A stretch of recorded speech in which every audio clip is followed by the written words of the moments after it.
Welcome to NarrativeNook audio tales where enchanted stories come to life. If you enjoy our stories, please subscribe, like and share to support our channel. Enjoy listening.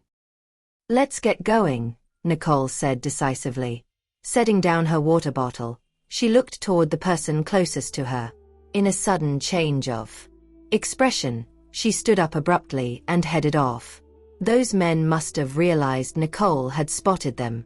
They all rushed at once, someone yelling, "Catch her!" "Ah!" Paige screamed, holding her head with both hands, feigning terror. Nicole kept running, attempting to escape.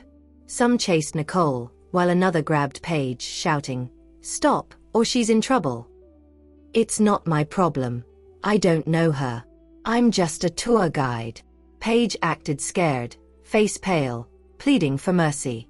Nicole halted and turned back, irritated. "Leave her out of this."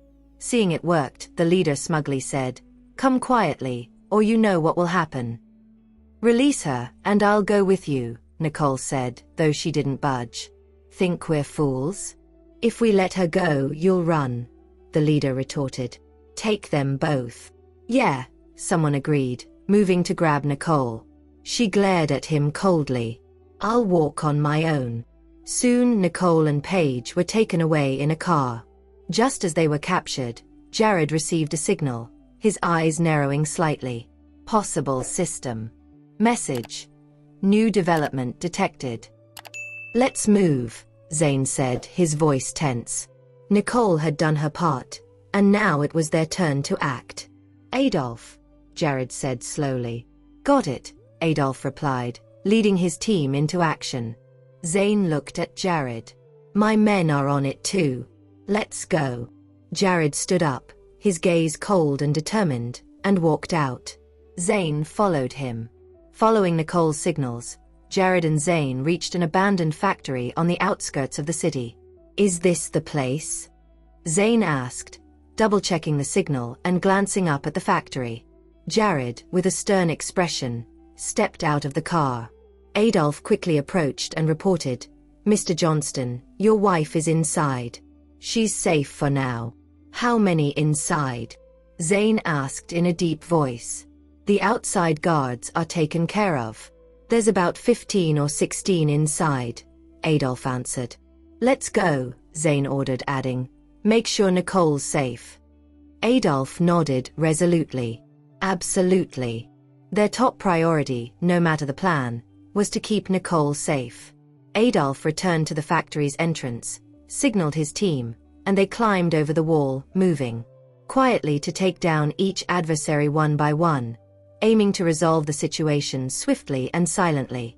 They knew every minute they delayed increased Nicole's danger. Even though she was protected, she was still at risk. Only when she was genuinely safe could they relax. A sharp shout interrupted their movements. "Who's there? Take them all down," Adolf shouted back, aware that time was even more of the essence now.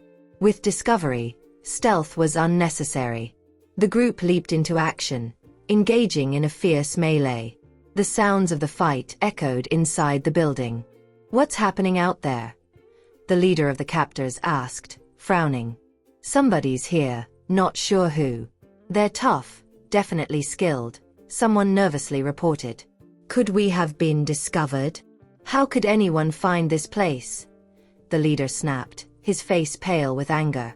Silence followed as they realized they had company.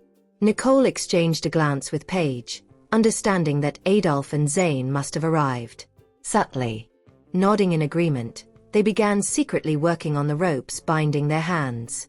Soon enough, the knots were undone, and with a flick of her wrist, Nicole dropped the ropes. Flexing their wrists, they launched an attack on the leader before their captors could react. Caught off guard, the leader stumbled back after a solid kick.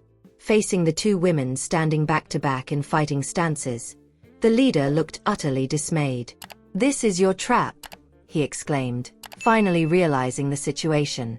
The two women, who seemed unacquainted and helpless before, now worked seamlessly together, demonstrating impressive skills. With attackers outside, he understood the entire setup. Nicole's eyes, cool and detached, swept over the leader of their assailants. "Too bad you're learning this too late," she said with a hint of irony in her voice. As her words fell, Nicole and Paige attacked the leader again. The strategy was clear: capture the leader, and the rest would be easy. Despite Nicole's old injury hindering her abilities, their coordination was flawless, surprising their foe with their resilience and skill. "You fools, attack!" the leader barked, frustration clear in his voice after receiving a solid kick from Nicole. His command seemed to awaken his henchmen from a trance, who until now had underestimated the two women. They charged, fists and feet flying. Initially, Nicole and Paige managed to keep their cool, but the onslaught gradually wore them down. "Mrs. Johnston," Paige cried out as she saw Nicole stagger from a blow. She swiftly kicked an attacker away and rushed to Nicole's side. "Are you all right?" "I'm fine." Nicole shook her head with a mixture of frustration and resignation. "This injury, it's becoming a liability," she admitted, a trace of bitterness in her tone. In her prime, these adversaries would have been no match for her. Paige, now protective and vigilant, stayed close to Nicole, balancing the need to defend both of them. She silently hoped for their backup to arrive soon. The enemies, knowing time was running short, intensified their attack. They aimed to capture Nicole before any help could arrive. They knew that with her as a hostage, they would gain a significant advantage. As the fight grew fiercer, the sounds of approaching reinforcements grew louder. Both sides pushed themselves to the limit. Suddenly, with a thunderous crash, the door burst open, and Adolph's team charged in. "Mrs. Johnston." Adolph immediately scanned the room for Nicole, his relief palpable upon seeing her unharmed. The arrival of Adolph and his team shifted the dynamics drastically. The Eastern Falcon gang, realizing they were outnumbered, struggled even more desperately. "Nobody move if you don't want to die." The command from Adolph echoed through the room, freezing everyone in place. Even though the victory they had nearly grasped was slipping away, Adolph remained calm. He stopped and formed a protective circle with his men around Nicole. "You want us all to die?" Adolph's eyes locked onto the opponent, cold. Focused, he observed the enemy's remote control. Sacrificing himself was an option, but Nicole's safety was non-negotiable. "Not bad as a backup plan, huh?" scoffed one of the Eastern Falcon's men, ready to face death. "Press it and save us time," Nicole replied calmly, unfazed. Taken aback, the Eastern Falcon member provocatively said, "Dying alongside you would be worth it." Nicole shook her head. "No, only you're dying today." The Eastern Falcon member realized something was off. "Why is she so calm?" "What have you done?" he asked, foreboding taking over.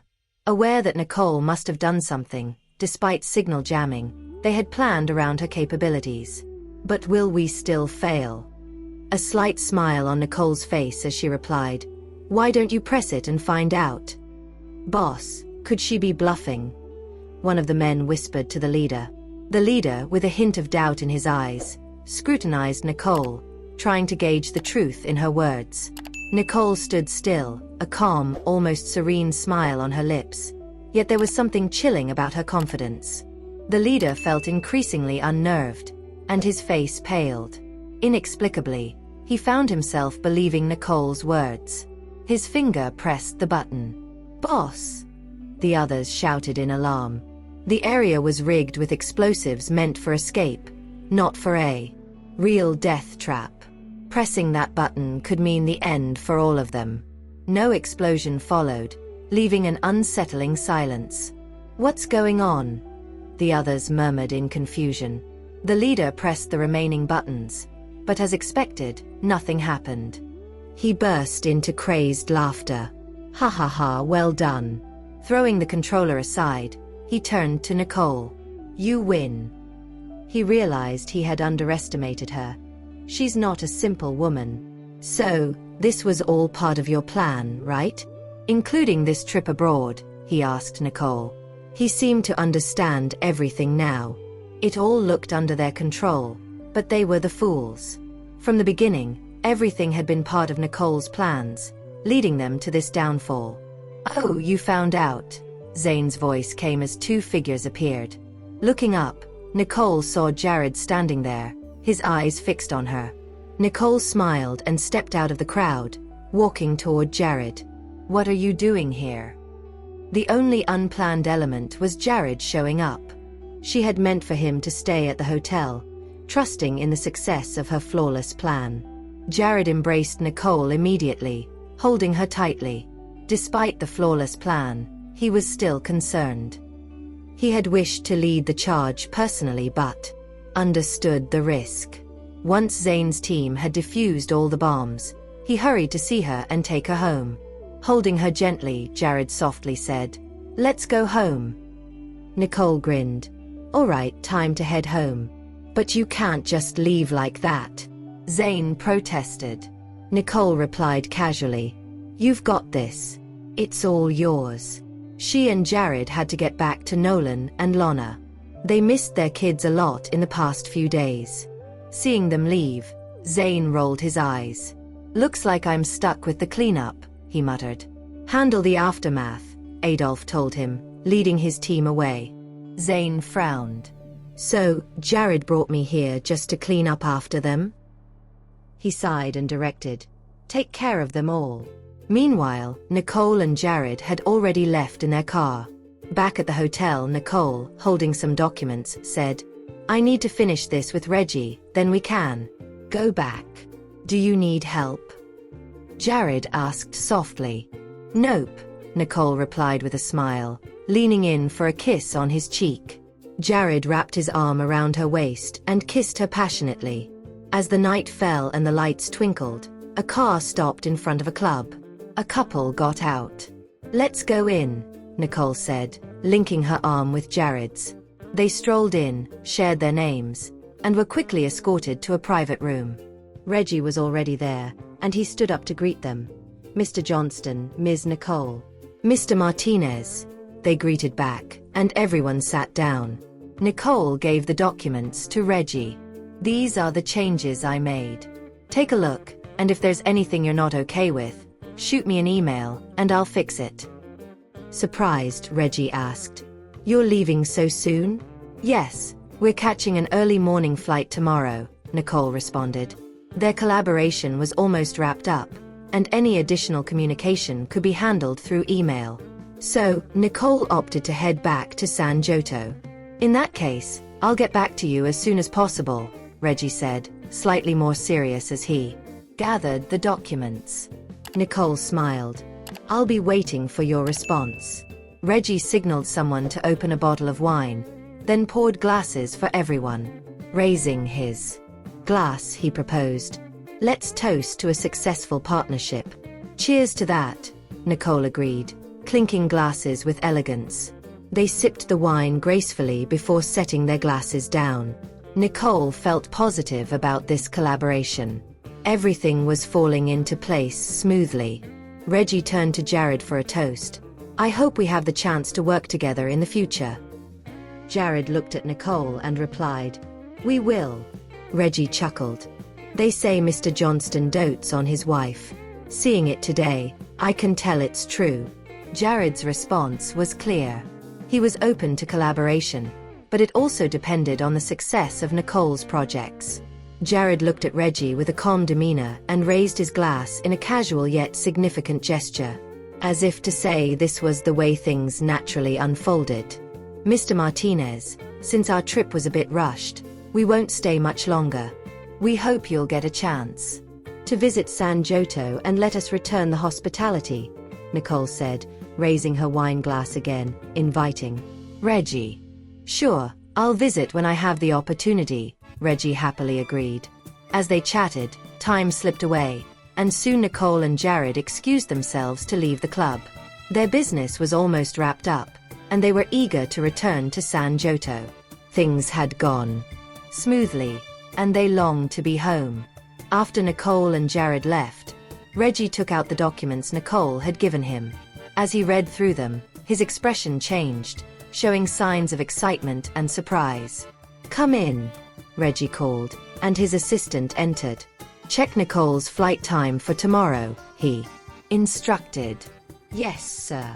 The assistant, slightly puzzled, went to carry out Reggie's orders.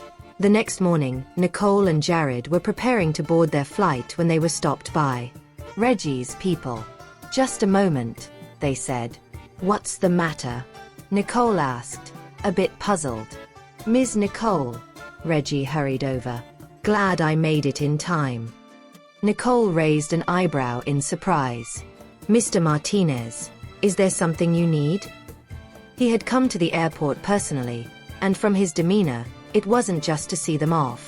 Reggie handed Nicole a set of documents. "I've come to ask you to sign the contract." "Sign now." Nicole was surprised. "This is quite urgent, isn't it?" Reggie explained, "I've reviewed the plans and designs you made, and I just can't wait to sign the contract." If it hadn't been so late the previous night, he would have gone to the hotel directly.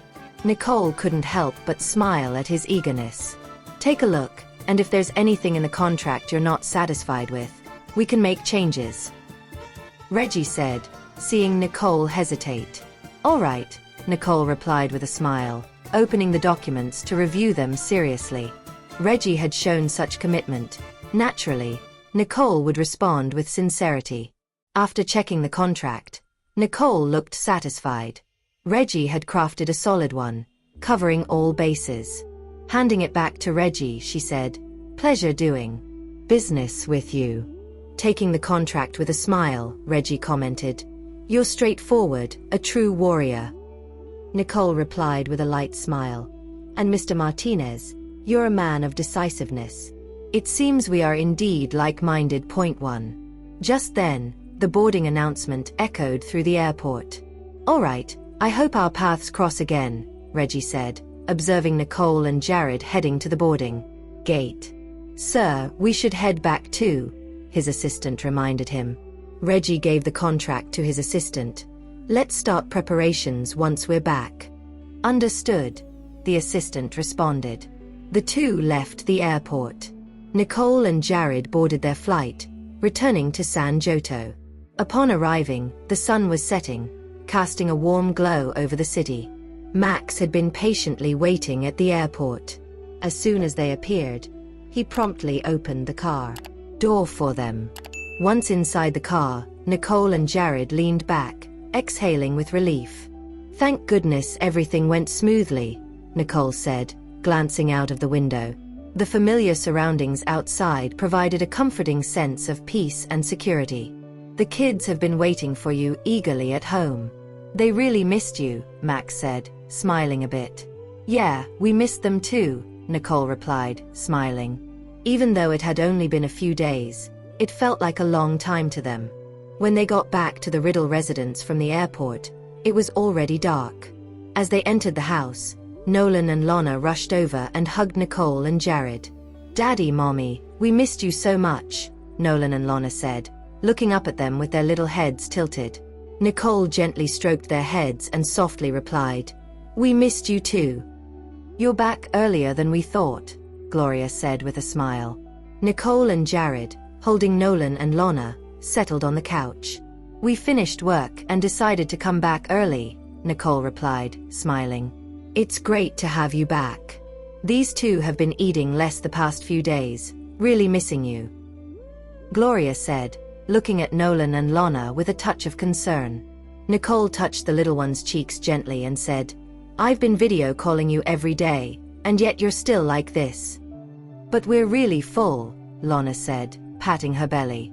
She felt that the food didn't taste as good when her parents weren't at home. Jared affectionately picked up Lana and asked, "Are you sure you're full?" "Yes." Lana nodded vigorously. Jared playfully pinched Lana's nose and said, "Then the cake I bought might just have to be for your brother." "Cake?" Lana's eyes sparkled with anticipation. "Yes, Mommy said it's your favorite cake," Jared said as Max walked in with several bags. "Put them down," Jared instructed quietly. Max placed the bags on the coffee table and reported, "The luggage has been sent to the rooms." "Okay," Jared acknowledged. After Max left, Nicole started opening the bags and said, "Dad, Mom, these are gifts for you."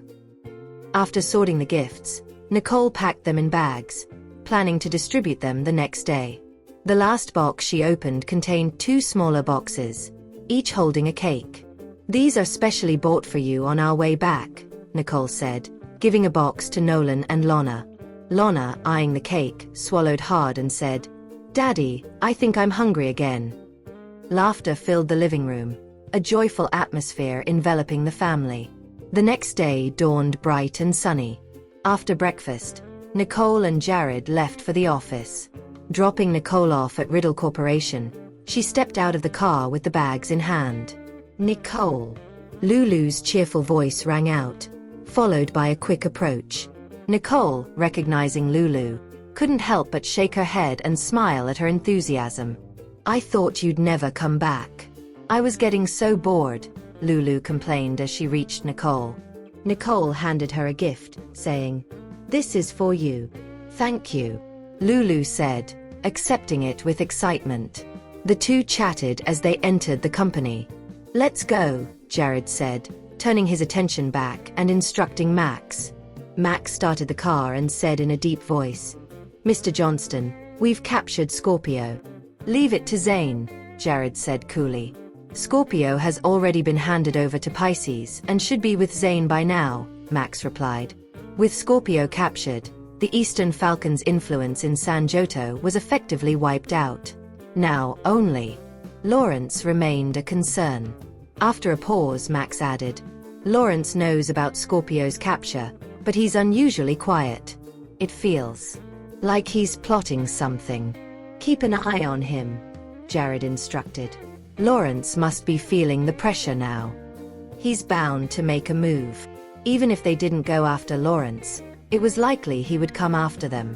Without Scorpio to shield him, Lawrence had 2 choices: retreat or strike first. But knowing his character, retreat seemed unlikely. "Yes," Max acknowledged respectfully. The car continued forward, Jared leaning back in his seat, his eyes filled with deep contemplation, though his thoughts remained inscrutable. Meanwhile, at another location, Mr. Royce, Jared and Nicole have returned. "They came back last night," Ian reported as he entered Lawrence's office. Lawrence scoffed scornfully. Scorpio turned out to be useless. He was disappointed that Scorpio had squandered such a good opportunity and ended up captured. "Nicole has already signed the contract with Apex Corp, and also..." Ian hesitated, glancing at Lawrence. Annoyed, Lawrence glared at Ian. "And what? Spit it out." Ian's face paled slightly as he replied, "Apart from that, they've also signed a project for the joint development of high-tech military robots. It's a confidential project, not widely known." Lawrence fell silent, stunned that Nicole had secured such a significant project. This was Nicole's forte, and the project's difficulty level wasn't high for her. If they succeeded in this collaboration, Nicole's backing would become even more formidable. After a long silence, Lawrence finally sighed. "Her trip seems to have been quite fruitful. Now that Scorpio has been captured, what should we do?" Ian asked Lawrence, feeling conflicted. The possibility of a direct confrontation with Nicole seemed imminent. Lawrence fell into silence again. With Scorpio's capture, their options in San Joto were limited. His eyes narrowed slightly as a name crossed his mind, prompting a cold snort. "It's time for him to come out of hiding," Lawrence said, his voice carrying a chilly undertone. Ian, lowering his voice, asked, "Do you mean Everett?" Lawrence's gaze was cold and distant. "Tell our people to lay low for now." Ian seemed to understand, speaking softly. "Do you mean Everett will come back?" Lawrence understood that their best strategy was to wait for Everett to make a move. "He's more anxious than us," Lawrence said, the corner of his lips curling in a slightly amused arc. Jared had been searching for Everett and was close to finding traces of him. Everett couldn't stay hidden forever. He would have to come out eventually. But if he does come back, won't he be captured immediately? Ian wondered. Given Everett's actions, his return seemed futile. Lawrence's expression darkened slightly. That depends on his skills. He was confident that Everett had ways to avoid capture. After all, he had managed to stay safe until now. You're fine, I'll head out, Ian said, seeing that there was nothing more to discuss. All right, Lawrence replied, turning his gaze toward the window, deep in thought. Looking out at the blue sky through the window, Lawrence's eyes deepened in thought. Nicole had secured the design and development project with Apex Corporation. With her capabilities, success was almost certain. However, Nicole's former identity meant that Zane would likely be the biggest beneficiary of this success. This development could be a fatal blow to their opponents. Meanwhile, Nicole and Lulu arrived at the office in Riddle Corporation. How's everything going? Nicole asked Lulu. Oh, everything's been running smoothly, no major issues, Lulu replied. What about Patricia? How is she doing? Nicole followed up. Lulu thought for a moment. She's been seeing Martin regularly, but it seems like there hasn't been much progress in her treatment. Nicole sighed. I've been trying to think of a solution, but nothing suitable comes to mind. Don't worry, you'll figure it out, Lulu consoled her. Nicole bit her lip, then asked, How's Ella doing lately? Lulu hesitated. Things at Bay Corp are going well, but recently he's been visiting Martin a lot. He must be getting anxious. She thought Ella's frequent visits to Martin might be to check on the progress of the treatment, but visiting every day seemed excessive. Nicole raised an eyebrow slightly. He's going there every day? Yes, right after work, Lulu nodded, clearly seeing Ella's concern for Patricia. Nicole's brows furrowed slightly as she was puzzled. Even if he's anxious, he doesn't need to go every day, right? Lulu shrugged. Maybe it's just love that runs too deep. So Ella's extra worry and urgency might be due to his deep affection. After a moment of thought, Nicole said, as long as everything's okay. Perhaps, as Lulu suggested, Ella was simply too worried. Right, Lulu nodded, trying to comfort Nicole. You don't need to worry too much, everyone's doing fine. Nicole, with a small smile, looked at Lulu and said, Good, that's a relief. You can go ahead and get busy. Sure, I'll leave then, Lulu said, turning to leave. Let's have lunch together, Nicole suggested. Lulu smiled back. Sounds great. Once Lulu had left, Nicole turned her attention to the documents on her desk and began working. When lunchtime arrived, Nicole and Lulu headed to the restaurant. They had just ordered their meals, when suddenly a shadow loomed over them, prompting Nicole to look up. Why are you here? Lulu asked, frowning slightly in displeasure. Lawrence, with a casual smile, said, Just happened to run into you and thought I'd say hello. Really? Lulu looked outside, skeptical about the coincidence. Lawrence, however, was already addressing Nicole. May I join you? Sure, Nicole replied indifferently, nodding her head.